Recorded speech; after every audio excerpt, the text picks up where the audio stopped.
This is a Mystic's Library of Audiobooks reading the Book of Tao, verses 11 through 20.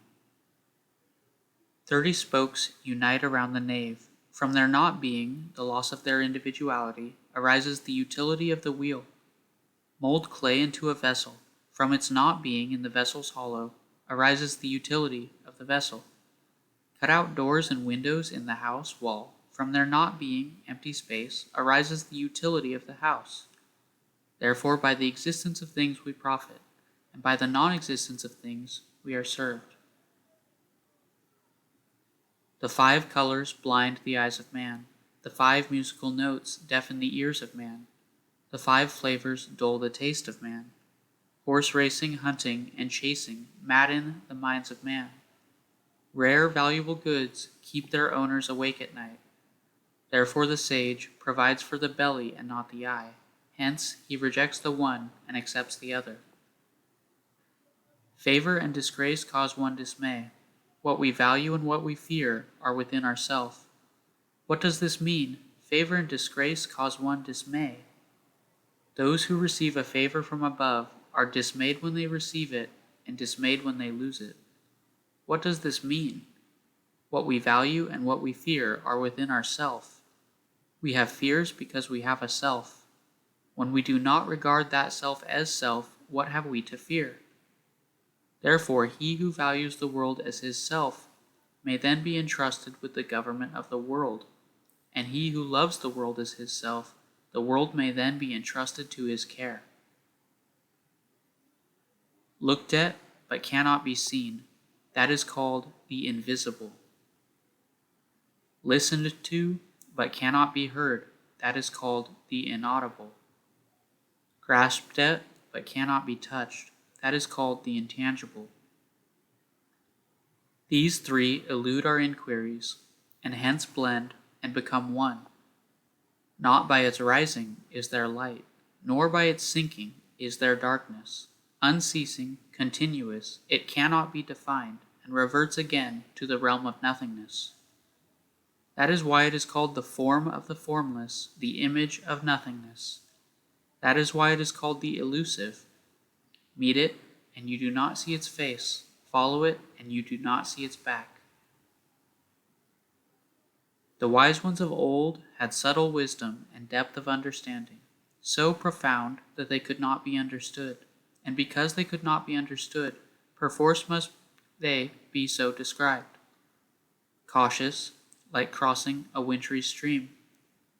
Irresolute, like one fearing danger all around. Grave, like one acting as guest. Self-effacing, like ice beginning to melt. Genuine, like a piece of undressed wood. Open-minded, like a valley. And mixing freely, like murky water. Who can find repose in a muddy world? By lying still, it becomes clear. Who can maintain his calm for long? By activity, it comes back to life. He who embraces this Tao guards against being over full. Because he guards against being over full, he is beyond wearing out and renewal. Attain the utmost in passivity. Hold firm to the basis of quietude. The myriad things take shape and rise to activity, but I watch them fall back to their repose. Like vegetation that luxuriantly grows, but returns to the root from which it springs. To return to the root is repose. It is called going back to one's destiny.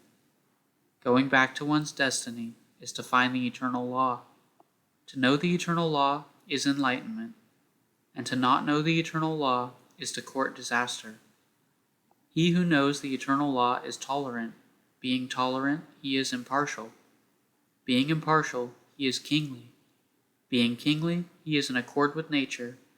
Being in accord with nature, he is in accord with Tao. Being in accord with Tao, he is eternal, and his whole life is preserved from harm. Of the best rulers, the people only know that they exist. The next best they love and praise. The next they fear, and the next they revile.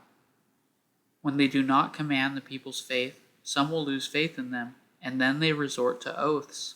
But of the best, when their task is accomplished, their work done, the people all remark, "We have done it ourselves." On the decline of the great Tao, the doctrine of humanity and justice arose. When knowledge and cleverness appeared, great hypocrisy followed in its wake. When the six relationships no longer lived at peace, there was praise of kind parents and filial sons. When a country fell into chaos and misrule, there was praise of loyal ministers. Banish wisdom, discard knowledge, and the people shall profit 100-fold. Banish humanity, discard justice, and the people shall recover love of their kin. Banish cunning, discard utility, and the thieves and brigands shall disappear.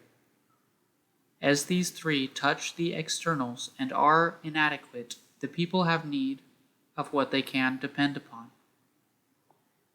Reveal thy simple self, embrace thy original nature, check thy selfishness, curtail thy desires. Banish learning, and vexations end. Between ah and how much difference is there? Between good and evil, how much difference is there? That which men fear is indeed to be feared, but alas, distant yet is the dawn of awakening. The people of the world are merry-making, as if partaking of the sacrificial feast, as if mounting the terrace in spring. I alone am mild, like one unemployed, like a newborn babe that cannot yet smile, unattached like one without a home.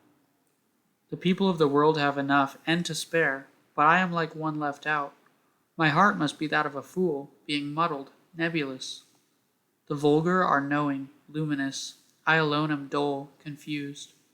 The vulgar are clever, self-assured. I alone depressed. Patient as the sea, adrift, seemingly aimless. The people of the world all have a purpose. I alone appear stubborn and uncouth. I alone differ from the other people and value drawing sustenance from the mother. Thank you for listening, and be blessed.